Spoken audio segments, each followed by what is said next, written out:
Hi everyone. In today's lecture, we'll be talking about utility and preferences. We'll be more focusing on preferences, and in the later lectures, we'll be talking about utility a little more. In terms of utility and preferences, now this is a very broad topic, so it's important to learn it carefully and at the same time remember all different aspects associated with it. Utility and preferences really form the baseline for all our consumer theory, and it's important to remember almost everything that's discussed in this. So what I've done is that I've broken this lecture down into multiple parts so that it's easier to absorb the knowledge. Firstly, we'll be talking about preferences, and then we'll be diving into rationality. We'll discuss a few key theorems and then eventually go towards examples where we'll talk about the specifics. Now, the key examples is where your exams would really test you on, since these are mostly common examples and are repetitive. It's not covered in this lecture, however, will be covered soon.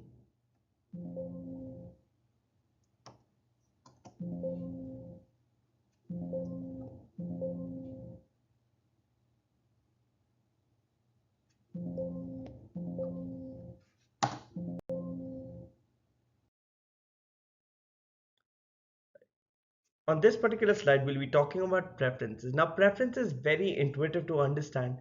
Think about it as, let's say there's a person named Jonathan, and Jonathan is a gym bro. He goes to the gym every day and only has chicken and rice day in, day out from morning till night.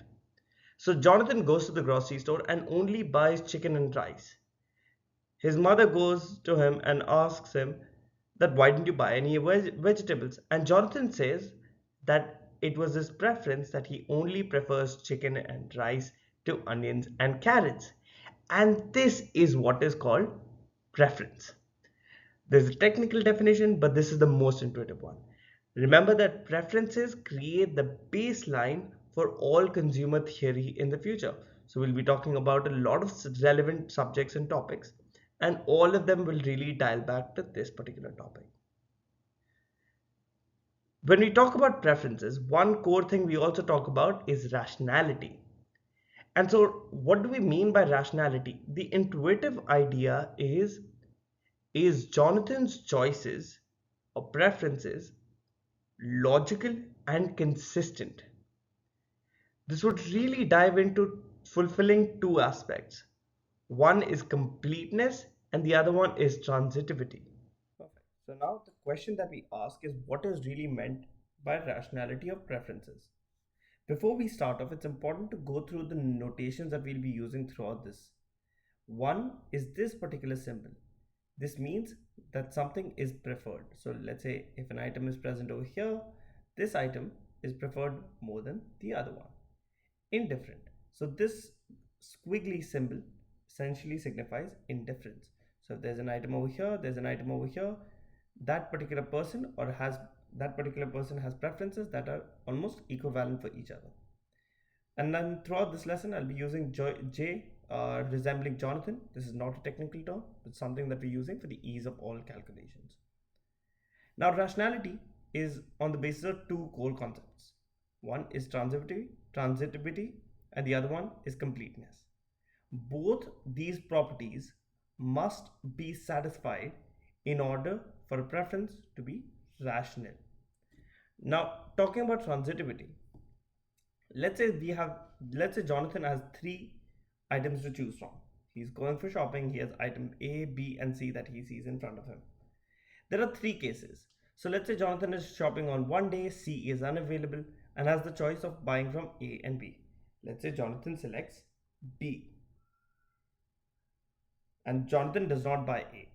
Then another day when Jonathan is out for shopping, he has the choice of buying B or C. A is not available. At that point, Jonathan buys B. Then on another day, his favorite item, which is B, is not there. So he's left with the choice of selecting between either one of these. And then he selects A. From this, we can actually develop this into notation form for each one of these cases. And for this one specifically, we can write that B is preferred to A. For the second case, we can write that B is preferred to C. And for the third case, we can write that A is preferred to C. And when we put it all together, we have this very simple notation which we can write it as B is preferred to A, which is preferred to C. And this is what is meant by transitivity. And remember that let's say all these three items are equally preferred, then we can also have the squiggly symbol at the bottom, which means that B is preferred as much as A or B is preferred more than A. Now let's talk about a counter situation. Let's say Jonathan goes and is at the shopping center. He has the choice of buying A and B. He again chooses B. He goes again, A is missing. But this time, for some reason, Jonathan decides that he likes C more than B. And then the other day he comes back, and then Jonathan again sees the entire market and realizes that he actually prefers A more than C. So let's put it into notation terms. So here we have B is preferred to A.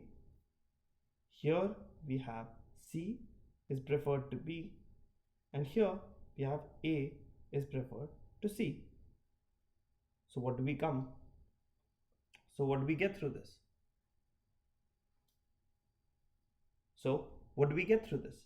We get that B is preferred to A, which is preferred to C, but C is preferred to B. This, my friends, is an example of cyclical preferences, and this violates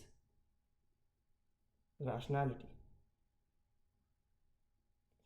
Because the entire concept is pretty simple.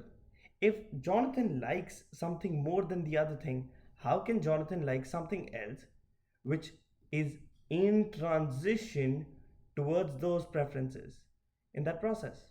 And that's why it violates rationality, and hence Jonathan's preferences are irrational in this case. Another condition for achieving rationality is completeness. Now, Jonathan, when he has, let's say, two choices of products, for every combination, he can either like, dislike, or be indifferent to them. So, putting it in notation terms, Jonathan can either like A or dislike A, or can be indifferent between A and B. But this means that Jonathan cannot like A more than B, but at the same time like B more than A, as that would mean that Jonathan likes both A and B, but at the same time he's not indifferent. So this would violate rationality as well. When both of these conditions are achieved, we achieve rationality.